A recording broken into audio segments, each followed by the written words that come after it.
Hi hello ನಮಸ್ತೆ. Guarantee ಸ್ಪೆಷಲ್ಗೆ ಸ್ವಾಗತ. ನಾನು ರಾಮ್ ಬಡ್ಗೇರ್. ಮಹದೇವಪುರದಲ್ಲಿ ಮತಗಳ್ಳತನ.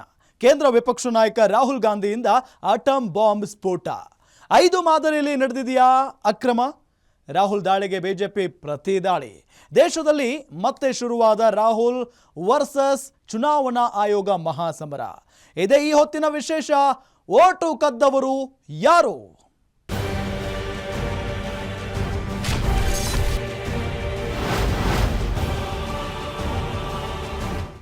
ಬೆಂಗಳೂರಿನ ಫ್ರೀಡಂ ಪಾರ್ಕ್ನಲ್ಲಿ ರಾಹುಲ್ ಗಾಂಧಿ ರಣಕಹಳೆ ಊದಿದ್ದಾರೆ. ಕೇಂದ್ರ ಸರ್ಕಾರ ಹಾಗೂ ಚುನಾವಣಾ ಆಯೋಗಕ್ಕೆ ನೇರ ಪಂಥಾಹ್ವಾನ ನೀಡಿದ್ದಾರೆ. ಮಹದೇವಪುರದಲ್ಲಿ ಮಹಾ ಮತಗಳ್ಳತನದ ದಾಖಲೆ ಹಿಡಿದುಕೊಂಡು ರಾಹುಲ್ ಮೋದಿ ವಿರುದ್ಧ ಗುಡುಗಿದ್ದಾರೆ. ಏನಿದು ಮಹದೇವಪುರದ ಮತಗಳ್ಳತನದ ಸ್ಟೋರಿ? ರಾಹುಲ್ ಮಾಡ್ತಾ ಇರುವ ಆರೋಪಗಳೇನು? ಬಿಜೆಪಿ ಕಿಡಿ ಆಗಿದ್ಯಾಕೆ? ಚುನಾವಣಾ ಆಯೋಗ ಎಸೆದ ಸವಾಲುಗಳೇನು? ಇದರ ಕಂಪ್ಲೀಟ್ ಡೀಟೇಲ್ಸ್ ನೋಡೋಣ ಬನ್ನಿ.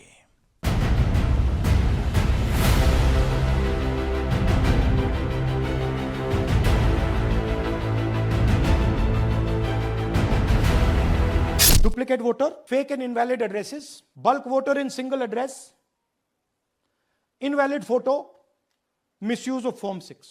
तो नकली गांधी परिवार के लोग ये न सोचे कि उनके शब्द ही देश का शासन है.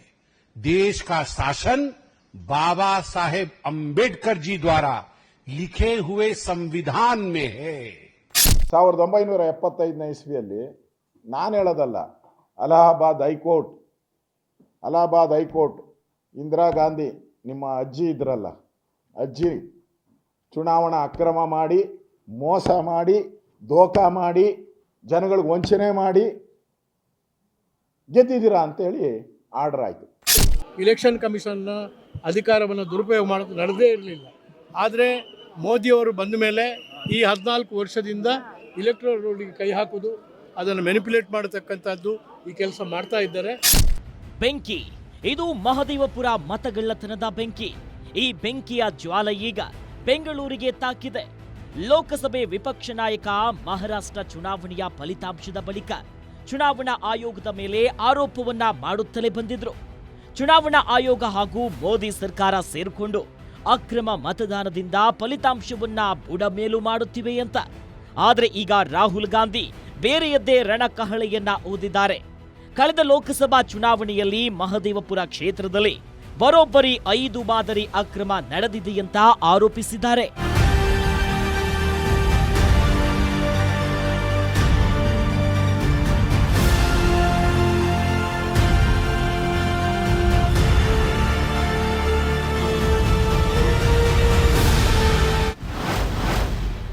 ಮಹದೇವಪುರದಲ್ಲಿ 5 ಮಾದರಿಯಲ್ಲಿ ನಡೆದಿದೆ ಅಕ್ರಮ. ದೆಹಲಿಯಲ್ಲಿ ಸ್ಫೋಟಗೊಂಡ ರಾಹುಲ್ ಮೊದಲ ಆಟಮ್ ಬಾಂಬ್. ರಾಹುಲ್ ಗಾಂಧಿ ದೆಹಲಿಯಲ್ಲಿ ಪ್ರೆಸ್ ಕಾನ್ಫರೆನ್ಸ್ ನಡೆಸುವ ಮೂಲಕ ಮಹದೇವಪುರದಲ್ಲಿ ನಡೆದಿರುವ ಮತ ಕಳ್ಳತನದ ಬಗ್ಗೆ ವಿವರವಾಗಿ ಪವರ್ ಪಾಯಿಂಟ್ ಮೂಲಕ ವಿವರಿಸಿದರು. ಅವರು ಮಾಡುವ ಆರೋಪದ ಪ್ರಕಾರ ಕರ್ನಾಟಕದ ಮಹದೇವಪುರ ಕ್ಷೇತ್ರದಲ್ಲಿ ಒಟ್ಟು 5 ಮಾದರಿಯಲ್ಲಿ ಮತದಾನ ಅಕ್ರಮ ನಡೆದಿದೆಯಂತೆ. ಆ 5 ಮಾದರಿ ಯಾವುದು ಅಂತ ನೋಡೋದಾದ್ರೆ, ಮಹದೇವಪುರದಲ್ಲಿ ಒಟ್ಟು 5 ಮಾದರಿ ಅಕ್ರಮ ನಡೆದಿದೆ ಅಂತ ರಾಹುಲ್ ಗಾಂಧಿ ಆರೋಪಿಸಿದ್ದಾರೆ. ಮೊದಲನೇದಾಗಿ ಮಹದೇವಪುರದಲ್ಲಿ ಒಟ್ಟು 11,965 ನಕಲಿ ಮತದಾರರು ಮತ ಚಲಾಯಿಸಿದ್ದಾರೆ. ಎರಡನೇದಾಗಿ 40,009 ಮತದಾರರು ನಕಲಿ ವಿಳಾಸವನ್ನ ಹೊಂದಿರುವುದು ಪತ್ತೆಯಾಗಿದೆ. ಮೂರನೇದಾಗಿ ಒಂದೇ ವಿಳಾಸದಲ್ಲಿ 100 ಮಂದಿ ಮತದಾರರು ಇರೋದು ಕಂಡುಬಂದಿದೆ. ನಾಲ್ಕನೇದಾಗಿ ಗುರುತು ಹಿಡಿಯಲು ಸಾಧ್ಯವಿಲ್ಲದಂತಹ ಫೋಟೋಗಳು ವೋಟರ್ ಐಡಿಯಲ್ಲಿವೆ. ಇನ್ನ ಕೊನೆಯದಾಗಿ ಫಾರ್ಮ್ 6 ಅಡಿಯಲ್ಲಿ ವಯೋವೃದ್ಧರು ಮೊದಲ ಬಾರಿ ಮತ ಚಲಾಯಿಸಿದ್ದು ಕಂಡು ಬಂದಿದೆ ಎಂದು ಆರೋಪಿಸಿದ್ದಾರೆ.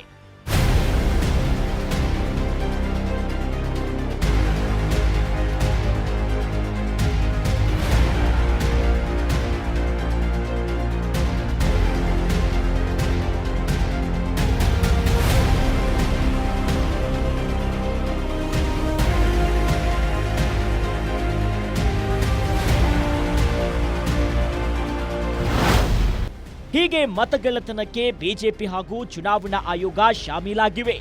ಒಬ್ಬನೇ ವ್ಯಕ್ತಿ ಕ್ಷೇತ್ರದ 4 ಕಡೆ ಮತ ಚಲಾಯಿಸಿದ್ದಾನೆ ಎಂದು ಆರೋಪಿಸಿದ್ದಾರೆ. So 1,250,000 stolen, election won in one assembly. Duplicate votes 11,965. Menu दे रहा हूं ना आपको. Dessert, starter, right? Duplicate voter 11,965. Fake and invalid addresses 40,009.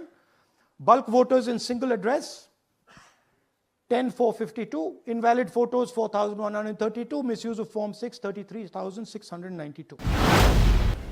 ಇದು ರಾಹುಲ್ ಗಾಂಧಿ ಮಹದೇವಪುರ ಕ್ಷೇತ್ರದಲ್ಲಿ ಮತಗಳ್ಳತನ ನಡೆದಿದೆ ಅನ್ನೋದಕ್ಕೆ ನೀಡಿದ ಅಂಕಿಅಂಶಗಳು.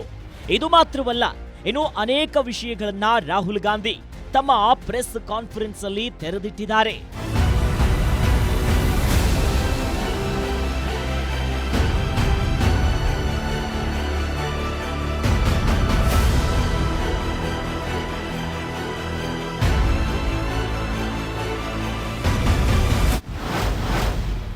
ರಾಹುಲ್ ಗಾಂಧಿ ಮತಗಳ್ಳತನದ ಆರೋಪದಲ್ಲಿ ಉಲ್ಲೇಖಿಸಿರುವ ಪ್ರಮುಖ ಅಂಶಗಳಲ್ಲಿ ತಂದೆಯ ಹೆಸರಿನ ಕಾಲಂನಲ್ಲಿ ಬೇಕಾಬಿಟ್ಟಿಯಾಗಿ ಇಂಗ್ಲಿಷ್ ಅಕ್ಷರಗಳನ್ನ ತುಂಬಿಸಲಾಗಿದೆ ಅನ್ನೋದು. ಅದು ಮಾತ್ರವಲ್ಲ, ಗುರು ಕಿರತ್ ಸಿಂಗ್ ಡಾಗಾ ಎಂಬಾತನ ಒಂದೇ ಹೆಸರು 4 ಮತಗಟ್ಟೆಯಲ್ಲಿ ಪತ್ತೆಯಾಗಿದೆ ಎಂದು ರಾಹುಲ್ ಗಾಂಧಿ ಆರೋಪಿಸಿದ್ದಾರೆ. ಆದಿತ್ಯ ಶ್ರೀವಾತ್ಸರ್ ಎಂಬಾತನ ಹೆಸರು ಕರ್ನಾಟಕ, ಮಹಾರಾಷ್ಟ್ರ ಹಾಗೂ ಉತ್ತರ ಪ್ರದೇಶದ ವೋಟರ್ ಲಿಸ್ಟ್ನಲ್ಲೂ ಪತ್ತೆಯಾಗಿದೆ. ಅದು ಮಾತ್ರವಲ್ಲ, ಸಿಂಗಲ್ ಬೆಡ್ರೂಮ್ ವಿಳಾಸ ನೀಡಿ 70-80 ಜನ ಮತದಾರರನ್ನ ಪಟ್ಟಿಗೆ ಸೇರ್ಪಡಿಸಲಾಗಿದೆ ಅಂತ ರಾಹುಲ್ ಆರೋಪಿಸಿದ್ದಾರೆ.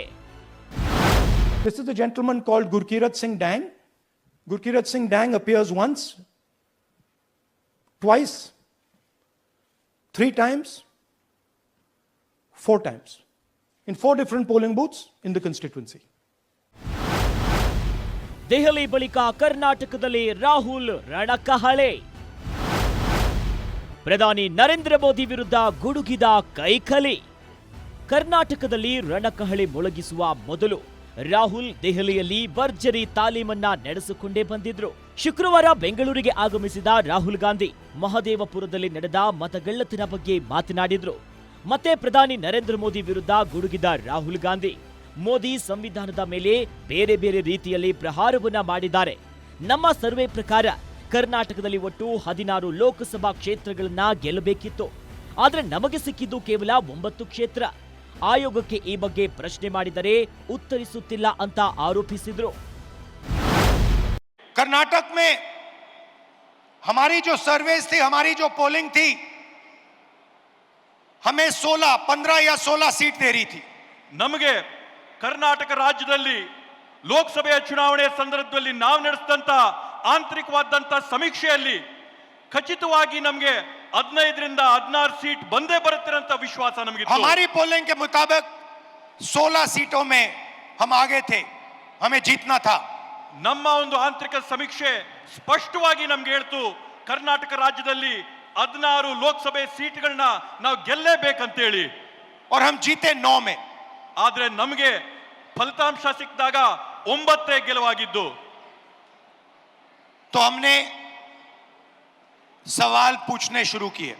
ಆಗ ನಾವು ಪ್ರಶ್ನೆ ಮಾಡಕ್ಕೆ ಪ್ರಾರಂಭ ಮಾಡಿದ್ವಿ. क्या सचमुच हम ये सीटें हारे थे? ನಾವು ಎಲ್ಲ ಈ ರೀತಿಯಾದಂತ ಚುನಾವಣೆಗಳು ಈ ಕಾರಣದಿಂದಾನೇ ನಾವು ಸೋತಿದ್ದ. ಕೇಂದ್ರದಲ್ಲಿರುವ ಬಿಜೆಪಿಯದ್ದು ಅಕ್ಷರಶಃ ಕಳ್ಳ ಸರ್ಕಾರ. ನಾವು ಸುಮ್ಮನೆ ಕೂರಲ್ಲ ಎಂದು ಖರ್ಗೆ ಅಬ್ಬರ. ಫ್ರೀಡಂ ಪಾರ್ಕ್ನಲ್ಲಿ ಕಿಕ್ಕಿರಿದು ತುಂಬಿದ್ದ ಜನರ ಎದುರು ಅಬ್ಬರಿಸಿದ ಎಐಸಿಸಿಯ ಅಧ್ಯಕ್ಷ ಮಲ್ಲಿಕಾರ್ಜುನ್ ಖರ್ಗೆ ಕೇಂದ್ರ ಸರ್ಕಾರದ ವಿರುದ್ಧ ಗುಡುಗಿದ್ರು. ಬಿಜೆಪಿಯವರು ಶಾಸಕರನ್ನ ಖರೀದಿ ಮಾಡಿ ಅಧಿಕಾರ ಮಾಡ್ತಾ ಇದ್ದಾರೆ, ಕಳ್ಳತನ ಮಾಡಿ ಅಧಿಕಾರಕ್ಕೆ ಬಂದಿದ್ದಾರೆ, ಇವರ ತಪ್ಪುಗಳನ್ನ ಒಂದೊಂದಾಗಿ ಆಚೆ ತೆರೆಯುತ್ತೀವಿ ಅಂತ ಗುಡುಗಿದ್ರು. ಇದು ಜನತೆ ಬಗ್ಗೆ ದ್ರೋಹ ಮಾಡತಕ್ಕಂಥ ಚುನಾವಣೆ ಮತ್ತು ನಾವು ದೇಶದಲ್ಲಿ ಸಂವಿಧಾನ ಉಳಿಸಬೇಕು ಮತ್ತು ವಯಸ್ಕರಿಗೆ ಸಿಕ್ಕಂತ ವೋಟಿನ ಅಧಿಕಾರ ಉಳಿಸಬೇಕು, ಪ್ರಜಾಪ್ರಭುತ್ವ ಉಳಿಸಬೇಕು ಅಂತ ಹೇಳಿ ನಮ್ಮ ಪ್ರಯತ್ನ ಇದೆ. ಆದರೆ ಮೋದಿಜಿ ಅವ್ರ ಪ್ರಯತ್ನ ಏನಂದ್ರೆ ಜನ ವೋಟ್ ಕೊಡದೇ ಇದ್ರು ಆ ವೋಟ್ಗಳನ್ನು ಕದ್ದು ಎಲ್ಲಿ ಹೆಚ್ಚಿಗೆ ವೋಟ್ ಮಾಡಬೇಕು, ಯಾವ ಏರಿಯಾದಲ್ಲಿ ಕಡಿಮೆ ವೋಟ್ ಹಾಕಿ ಮಾಡಬೇಕು, ಇದು ಎಲ್ಲನೂ ಕೂಡ ಮೋದಿಜಿ ಅವರು ಮತ್ತು ಶಾ ಅವರು ಇವರೆಲ್ಲ ಪ್ಲಾನ್ ಮಾಡಿ ಎಲೆಕ್ಷನ್ ಕಮಿಷನ್ಗೂ ಕೂಡ ಅವರು ಇವತ್ತಿನ ದಿವಸ ಒತ್ತಡವನ್ನು ತಂದು ಈ ಕೆಲಸ ಮಾಡ್ತಾ ಇದ್ದಾರೆ. ಮತದಾನದ ಹಕ್ಕನ್ನ ಕಿತ್ತುಕೊಳ್ಳುವ ಅಧಿಕಾರ ಯಾರಿಗೂ ಇಲ್ಲ. ಕೇಂದ್ರ ಸರ್ಕಾರದ ವಿರುದ್ಧ ಚಾಟಿ ಬೀಸಿದ ಸಿಎಂ ಸಿದ್ದರಾಮಯ್ಯ. ಇಂದು ಫ್ರೀಡಂ ಪಾರ್ಕ್ನಲ್ಲಿ ಮಾತನಾಡಿದ ಸಿಎಂ ಸಿದ್ದರಾಮಯ್ಯ ಕೂಡ ಕೇಂದ್ರ ಸರ್ಕಾರದ ವಿರುದ್ಧ ಗುಡುಗಿದ್ರು. ರಾಹುಲ್ ಗಾಂಧಿ ರಾಜಕಾರಣಿಯಂತೆ ಈ ಆರೋಪ ಮಾಡ್ತಿಲ್ಲ. ಅವರು ಸಂಪೂರ್ಣ ಅಧ್ಯಯನ ಮಾಡಿ ಅದರ ಬಗ್ಗೆ ಸಂಪೂರ್ಣ ತಿಳಿದುಕೊಂಡು ಆರೋಪ ಮಾಡ್ತಿದ್ದಾರೆ ಅಂತ ಹೇಳಿದ್ರು. ಈ ಮನುವಾದಿಗಳು ಬಿಜೆಪಿಯವರು, ಅವ್ರಿಗೆ ಯಾವತ್ತೂ ಕೂಡ ನಮ್ಮ ಸಂವಿಧಾನದ ಮೇಲೆ ಗೌರವ ಆಗಲಿ, ಸಂವಿಧಾನದ ರೀತಿ ನಡ್ಕೊಳ್ತಕ್ಕಂಥದ್ದಾಗಲಿ ಇಲ್ಲ ಅಂತಕ್ಕಂಥದ್ದನ್ನು ನಾವು ಇತಿಹಾಸವನ್ನು ನೋಡಿದಾಗ ಬಹಳ ಸ್ಪಷ್ಟವಾಗಿ ಗೊತ್ತಾಗಲಿಕ್ಕೆ ಸಾಧ್ಯ ಆಗ್ತದೆ. संविधान बचाओ, संविधान बचाओ, संविधान बचाओ, संविधान बचाओ. ರಾಹುಲ್ ಗಾಂಧಿ ಬೆಂಗಳೂರಿಗೆ ಬಂದು ಅಬ್ಬರಿಸಿ ಬೊಬ್ಬಿರಿದು ಹೋದ ಬಳಿಕ ಈಗ ಬಿಜೆಪಿ ನಾಯಕರು ಕೇರಳಿ ಕೆಂಡವಾಗ್ಬಿಟ್ಟಿದ್ದಾರೆ. ಕೇಂದ್ರ ನಾಯಕರಿಂದ ಹಿಡಿದು ರಾಜ್ಯ ನಾಯಕರವರೆಗೂ ರಾಹುಲ್ ವಿರುದ್ಧ ಮುಗಿಬಿದ್ದಿದ್ದಾರೆ. ರಾಹುಲ್ಗೆ ಬಿಜೆಪಿ ಕೌಂಟರ್ ಕೊಟ್ಟಿದ್ದು ಹೇಗೆ? ಚುನಾವಣಾ ಆಯೋಗಕ್ಕೆ ದೂರು ಕೊಡದೆ ರಾಹುಲ್ ವಾಪಸ್ ದೆಹಲಿಗೆ ತೆರಳಿದ್ಯಾಕೆ? ಇದೆಲ್ಲದರ ಬಗ್ಗೆ ಡೀಟೇಲ್ಸ್ ಇಲ್ಲಿದೆ. ಆಯೋಗಕ್ಕೆ ದೂರು ನೀಡದೆ ತೆರಳಿದ ರಾಹುಲ್ ಗಾಂಧಿ. ಕಾರ್ಯಕ್ರಮದಲ್ಲಿ ದಿಢೀರ್ ಬದಲಾವಣೆಯಾಗಿದ್ದೇಕೆ? ರಾಹುಲ್ ಗಾಂಧಿ ಬೆಂಗಳೂರಿನಲ್ಲಿ ಪ್ರತಿಭಟನೆ ಹಮ್ಮಿಕೊಂಡು ಮಹದೇವಪುರ ಕ್ಷೇತ್ರದಲ್ಲಿ ಅಕ್ರಮ ಮತದಾನ ನಡೆದಿದೆಯಂತ ಕೇಂದ್ರ ಸರ್ಕಾರದ ವಿರುದ್ಧ ಹಾಗೂ ಚುನಾವಣಾ ಆಯೋಗದ ವಿರುದ್ಧ ಗುಡುಗಿದ್ರು. ಅವರ ಕಾರ್ಯಕ್ರಮದ ಪಟ್ಟಿಯಲ್ಲಿ ಪ್ರತಿಭಟನೆಯ ಬಳಿಕ ಚುನಾವಣಾ ಆಯೋಗಕ್ಕೆ ದೂರು ನೀಡೋದಿತ್ತು. ಆದರೆ ಅಲ್ಲಿಗೆ ಹೋಗದೆ ನೇರ ಖರ್ಗೆಯವರ ಮನೆಗೆ ತೆರಳಿದ ರಾಹುಲ್ ಅಲ್ಲಿ ಭೋಜನ ಮುಗಿಸಿ ದೆಹಲಿಗೆ ವಾಪಸ್ ತೆರಳಿದ್ದಾರೆ. ರಾಹುಲ್ ಗಾಂಧಿ ಕಾರ್ಯಕ್ರಮದಲ್ಲಿ ದಿಢೀರ್ ಬದಲಾವಣೆಯಾಗಲು ಕಾರಣ ಏನು ಅಂತ ನೋಡಿದ್ರೆ, ಚುನಾವಣಾ ಆಯೋಗ ದೂರನ್ನ ನೀಡೋದಿದ್ದಲ್ಲಿ ಅಫಿಡವಿಟ್ ಸಲ್ಲಿಸಿ ಅಂತ ಸೂಚಿಸಿದೆ.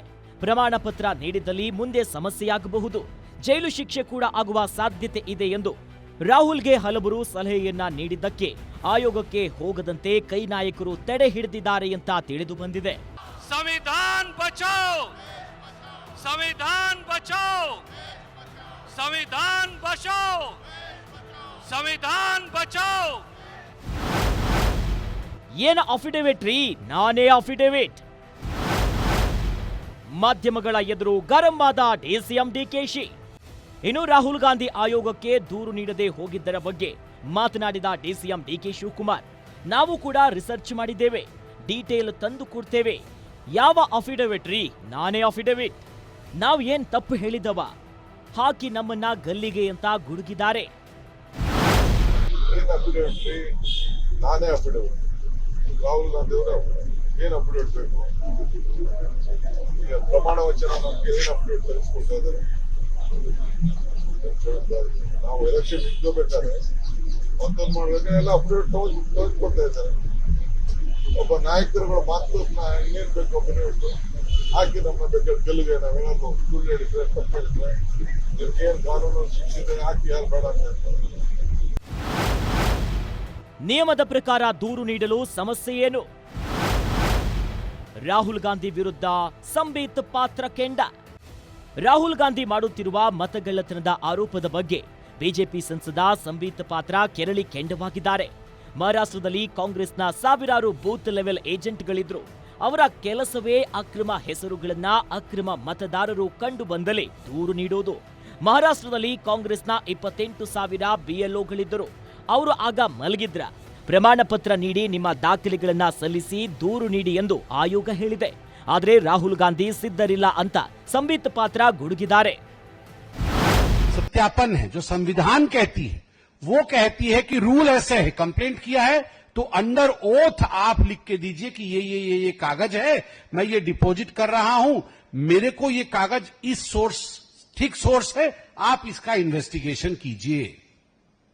जब आप लोगों ने राहुल गांधी से पूछा कि आप ओथ में देंगे, तो राहुल गांधी बोलते हैं मेरे शब्द ही मेरे ओथ है. My words are my oath. बहुत बड़ा बाहुबली है। ಇದು ಆಟಂ ಬಾಂಬ್ ಅಲ್ಲ, ಟುಸ್ ಪಟಾಕಿ. ಕಾಂಗ್ರೆಸ್ ವಿರುದ್ಧ ಆರ್ ಅಶೋಕ್ ಕಿಡಿಕಿಡಿ. ರಾಹುಲ್ ಗಾಂಧಿ ಮಹದೇವಪುರ ಕ್ಷೇತ್ರದ ಮತಗಳ್ಳತನದ ಆರೋಪದ ಬಗ್ಗೆ ವಿಪಕ್ಷ ನಾಯಕ ಆರ್ ಅಶೋಕ್ ಕಿಡಿಕಾರಿದ್ದಾರೆ. ಮತಗಳ್ಳತನ ಮಾಡಿ ಗೆದ್ದ ಅಜ್ಜಿಯ ಮೊಮ್ಮಗ ಈಗ ಬಂದಿದ್ದಾನೆ. ಇವರ 4 ತಲೆಮಾರು ಮತಗಳ್ಳತನದಿಂದಲೇ ಗೆದ್ದಿದ್ದು. ರಾಹುಲ್ ಗಾಂಧಿ ಆಟಂ ಬಾಂಬ್ ಟುಸ್ ಪಟಾಕಿಯಾಗಿದೆ ಅಂತ ಲೇವಡಿ ಮಾಡಿದ್ರು. ಇದು ಆಟಂ ಬಾಂಬ್ ಅಲ್ಲ, ಇದು ಟುಸ್ ಪಟಾಕಿ. Old stock. ದೀಪಾವಳಿಗೆ ಹಿಂದಿನ ವರ್ಷ ಖರ್ಚಾಗಿರಲ್ಲ, ಆ ಖರ್ಚಾಗಿರೋದು ಹೊಸೂರಲ್ಲಿ ತಗೊಂಬಂದು ಬೆಂಗಳೂರಲ್ಲಿ ನಾವು ಪಟಾಕಿ ಹೊಡಿತೀವಿ. ಅದರಲ್ಲಿ ಆಲ್ಮೋಸ್ಟ್ ಆಲ್ 99% ಟುಸ್ ಆಗೋತವೆ. ಇದೊಂದು ಟುಸ್ ಪಟಾಕಿ. BLAಗೆ ವೋಟರ್ ಲಿಸ್ಟ್ ಆದ ತಕ್ಷಣವೇ ಫಸ್ಟ್ ಕಾಪಿ ಕೊಡೋದು BLAಗೆ. ಯಾರು? ಕಾಂಗ್ರೆಸ್ ಏಜೆಂಟ್ಗೆ. ಏಜೆಂಟ್. BLA ಏಜೆಂಟ್ ಯಾರು ಅಪಾಯಿಂಟ್ ಮಾಡಿರ್ತಾರೆ? ಸನ್ಮಾನ್ಯ DK ಶಿವಕುಮಾರ್ ಅವರು. ಅದಕ್ಕೆ ಅವ್ರು ಕಳ್ರ ಹಂಗಾರೆ? ಇಲ್ಲ DK ಶಿವಕುಮಾರ್ ಅವ್ರ ಹತ್ರ ಕಾಸಿಸ್ಕೊಂಡು ಏನಾನ ಅವ್ರನ್ನ BLA ಮಾಡಿದ್ರ? ಯಾವ ಸಮೀಕ್ಷೆಯು ಕಾಂಗ್ರೆಸ್ಗೆ 16 ಸೀಟ್ ಅಂದಿರಲಿಲ್ಲ. ರಾಹುಲ್ ವಿರುದ್ಧ BY ವಿಜಯೇಂದ್ರ ಟೀಕಾ ಪ್ರಹಾರ. ಬಿಜೆಪಿ ರಾಜ್ಯಾಧ್ಯಕ್ಷ BY ವಿಜಯೇಂದ್ರ ರಾಹುಲ್ ಗಾಂಧಿ ವಿರುದ್ಧ ಹರಿಹಾಯ್ದಿದ್ದಾರೆ. ಕಾಂಗ್ರೆಸ್ ಪಕ್ಷಕ್ಕೆ ಲೋಕಸಭೆಯಲ್ಲಿ 16 ಸೀಟ್ ಸಿಗುತ್ತೆ ಅಂತ ಯಾವ ಸಮೀಕ್ಷೆಯೂ ಹೇಳಿರಲಿಲ್ಲ. ಕಾಂಗ್ರೆಸ್ ಪಕ್ಷದ ಯಾವುದೋ ಮೂರ್ಖ ಹೇಳಿರಬೇಕು, ಅದನ್ನೇ ರಾಹುಲ್ ನಂಬಿದ್ದಾರೆ. ಸೋಲಿನ ಹತಾಶೆಯಿಂದ ರಾಹುಲ್ ಹೀಗೆ ಮಾತನಾಡ್ತಿದ್ದಾರೆ. ಪರಾಜಿತ ಅಭ್ಯರ್ಥಿ ಚುನಾವಣೆಯಲ್ಲಿ ಸೋತ ಬಳಿಕ 45 ದಿನದೊಳಗೆ ದೂರು ನೀಡಬೇಕಾಗುತ್ತೆ. ಈಗ ಅವರು ಚುನಾವಣಾ ಆಯೋಗಕ್ಕೆ ಲಿಖಿತ ದೂರು ನೀಡಬೇಕಿತ್ತು, ಆದ್ರೆ ನೀಡಿಲ್ಲ. ಕಾಂಗ್ರೆಸ್ ಒಂದು ಮೂರ್ಖರ ಪಕ್ಷ ಅಂತ ಗುಡುಗಿದ್ದಾರೆ. ಕರ್ನಾಟಕ ರಾಜ್ಯದಲ್ಲಿ ಎಲ್ಲ ಸರ್ವೆಗಳು ಕಾಂಗ್ರೆಸ್ ಪಕ್ಷ 16 ಸಂಸದರು ಗೆಲ್ತಾರೆ, ಲೋಕಸಭೆಯಲ್ಲಿ 16 ಸೀಟ್ ಗೆಲ್ತದೆ ಅಂತೇಳಿ ಸರ್ವೆಗಳು ಹೇಳಿತ್ತು ಅಂತೇಳಿ ರಾಹುಲ್ ಗಾಂಧಿ ಪ್ರಸ್ತಾಪ ಮಾಡಿದ್ದಾರೆ. ಯಾವ ಸರ್ವೆಗಳು ಕಳೆದ ಲೋಕಸಭಾ ಚುನಾವಣೆಯಲ್ಲಿ ಕರ್ನಾಟಕ ರಾಜ್ಯದಲ್ಲಿ ಕಾಂಗ್ರೆಸ್ ಪಕ್ಷ 16 MP ಗೆಲ್ತಾರೆ ಅಂತೇಳಿ ಯಾವ ಸರ್ವೆಗಳು ಕೂಡ ಹೇಳಿಲ್ಲ. ರಾಹುಲ್ ಗಾಂಧಿಗೆ 16 ಸೀಟ್ ಗೆಲ್ತಾರೆ ಅಂತೇಳಿ ಯಾರೋ ಕಾಂಗ್ರೆಸ್ ಪಕ್ಷದ ಮೂರ್ಖರು ಹೇಳಿರ್ಬೇಕಷ್ಟೇ. ಆ ಮೂರ್ಖರ ಮಾತನ್ನು ಹಿಡ್ಕೊಂಡಿತ್ತು ರಾಹುಲ್ ಗಾಂಧಿ ಈ ರೀತಿ ಪ್ರಸ್ತಾಪ ಮಾಡ್ತಾ ಇದ್ದಾರೆ. ಹಿಂದೆ ಭಾರತೀಯ ಜನತಾ ಪಾರ್ಟಿ 2019ರಲ್ಲಿ ಸನ್ಮಾನ್ಯ BS ಯಡಿಯೂರಪ್ಪನವರು ರಾಜ್ಯದ ಅಧ್ಯಕ್ಷರಿದ್ದಾಗ 25 ಸಂಸದರನ್ನ ಭಾರತೀಯ ಜನತಾ ಪಾರ್ಟಿ ಕಳಿಸ್ಕೊಟ್ಟಿತ್ತು. ಕಾಂಗ್ರೆಸ್ ಮತ್ತು ರಾಹುಲ್ರ ಡಕಾಯಿತಿ ಇತಿಹಾಸವಿದೆ. ದೆಹಲಿಯಲ್ಲಿ ರಾಹುಲ್ ವಿರುದ್ಧ ಗುಡುಗಿದ ಬಿಜೆಪಿ ಸಂಸದ ನಿಶಿಕಾಂತ್ ದುಬೆ ರಾಹುಲ್ ಗಾಂಧಿಗೆ ಇತಿಹಾಸದ ಪಾಠ ಮಾಡಿದ್ದಾರೆ. 1999ರಲ್ಲಿ ವಾಜಪೇಯಿ ಅವರನ್ನ ಹೇಗೆ ಸೋಲಿಸಲಾಯಿತು ಎನ್ನುವುದನ್ನ, ಅದರಲ್ಲಿ ಒಡಿಶಾದ ಅಂದಿನ ಮುಖ್ಯಮಂತ್ರಿ ಗಿರಿಧರ್ ಗಮಂಗ್ ಅವರ ಪಾತ್ರವೇನಿತ್ತು ಅನ್ನೋದನ್ನ ಹೇಳಿ ರಾಹುಲ್ ಮತ್ತು ಕಾಂಗ್ರೆಸ್ನದ್ದು ಡಕಾಯಿತಿ ಇತಿಹಾಸ ಇದೆ ಅಂತ ಗುಡುಗಿದ್ರು. लोकसभा के अंदर जो है माननीय इंदिरा गांधी, श्रीमती इंदिरा गांधी जी ने ही खुद कहा कि कम से कम 500 ऐसे जगह का उन्होंने उदाहरण दिया. मैंने आज जो ट्वीट किया है उसमें जगह का जिक्र किया. 1 जुलाई 1980 का जो उनका जवाब है कि उन्होंने डकैती कर ली, पूरा का पूरा डकैती कर लिया. बैलेट पेपर जो है, आप ये समझिए कि गुंडागर्दी का जो है एक सबसे बड़ा कारण जो है बैलेट पेपर हुआ करता था. ये उन्होंने खुद जो है लोकसभा में एक्सेप्ट किया है. दूसरा, मैंने कल उदाहरण दिया था कि गिरधर गमांग जो है उड़ीसा के मुख्यमंत्री बना दिए गए और यहाँ आके वाजपेयी सरकार को गिरा दिया. ऐसा कहीं उदाहरण आपने सुना कि मुख्यमंत्री आकर जो है लोकसभा में वोट देगा केवल टेक्निकल मुद्दे के आधार पर? तो डकैती का इतिहास रहा है कांग्रेस का, राहुल गांधी जी का. ರಾಹುಲ್ ಗಾಂಧಿ ತಮ್ಮ ಪವರ್ ಪಾಯಿಂಟ್ ನಿರೂಪಣೆಯಲ್ಲಿ ಆದಿತ್ಯ ಶ್ರೀವತ್ಸವ ಎಂಬ ವ್ಯಕ್ತಿಯ ಹೆಸರನ್ನ ಉಲ್ಲೇಖಿಸಿದ್ರು. ಈತ ಕರ್ನಾಟಕ, ಮಹಾರಾಷ್ಟ್ರ ಹಾಗೂ UPಯಲ್ಲಿಯೂ ಕೂಡ ಮತವನ್ನ ಚಲಾಯಿಸಿದ್ದೇನೆ ಅಂತ ಹೇಳಿದ್ರು. ರಾಷ್ಟ್ರ ಮಟ್ಟದ ಸುದ್ದಿವಾಹಿನಿಯೊಂದು ಆದಿತ್ಯ ಶ್ರೀವತ್ಸವ ಜೊತೆ ಮಾತನಾಡಿ ಈ ಬಗ್ಗೆ ಸ್ಪಷ್ಟನೆಯನ್ನ ಪಡೆದಿದೆ. माफ कीजिए, लखनऊ का वोटर आई कार्ड मैंने बॉम्बे ट्रांसफर करवाया था. अच्छा, लखनऊ का वोटर कार्ड आपने बॉम्बे ट्रांसफर करवाया, ये कब की बात होगी अंदाजन? 2016, 17, 18, 2017, 2018 में हो सकता है चेंज कराया होगा. ठीक है. 2017 या 2018 में. जी. ठीक है. तो नीचे अगर आप देखेंगे जो भी वो रिपोर्ट कर रहे हैं मेरा voter I card number same है जी। तो ऑनलाइन जो फॉर्म है उसके थ्रू मैंने ट्रांसफर करवाया था अपना वोटर आई कार्ड जी। फिर उसके बाद में 2021 में मैं बॉम्बे छोड़ के मैं बैंगलोर आ गया जी। और अभी मैं बैंगलोर में रह रहा हूँ। ಒಟ್ಟಾರೆ ಹಲವು ದಿಕ್ಕುಗಳಲ್ಲಿ ಸದ್ಯ ರಾಹುಲ್ ಗಾಂಧಿ ಮತಗಳ್ಳತನದ ಆರೋಪವನ್ನ ನೋಡ್ಲಾಗ್ತಿದೆ. ಮತಗಳ್ಳತನದ ಬಗ್ಗೆ ರಾಹುಲ್ ಗಾಂಧಿಗೆ ಸಮಸ್ಯೆಯೇ ಇದ್ರೆ ಬಿಹಾರದಲ್ಲಿ ನಡೆಯುತ್ತಿರುವ ಮತದಾರರ ಪರಿಷ್ಕರಣೆಯನ್ನ ಏಕೆ ತಡೆಯುತ್ತಿದ್ದಾರೆ? ಇನ್ನು ಮಹದೇವಪುರ ಮತದಾನದ ವಿಚಾರಕ್ಕೆ ಬಂದಾಗ ಮತಪಟ್ಟಿ ಪರಿಷ್ಕರಣೆಯಲ್ಲಿ ಬಿಬಿಎಂಪಿ ಅಧಿಕಾರಿಗಳೇ ತೊಡಗಿದ್ರು. ಇದು ಡಿಕೆಶಿಯವರ ಗಮನಕ್ಕೆ ಬರಲಿಲ್ವೇ? ಇಷ್ಟೊಂದು ಪ್ರಮಾಣದ ಅಕ್ರಮ ಅವರ ಕಣ್ಣರೆಪ್ಪೆಯ ಕೆಳಗೆ ನಡೆದು ಹೋಯ್ತಾ ಅನ್ನೋ ಪ್ರಶ್ನೆಗಳು ಕೂಡ ಕೇಳಲಾಗುತ್ತಿದೆ.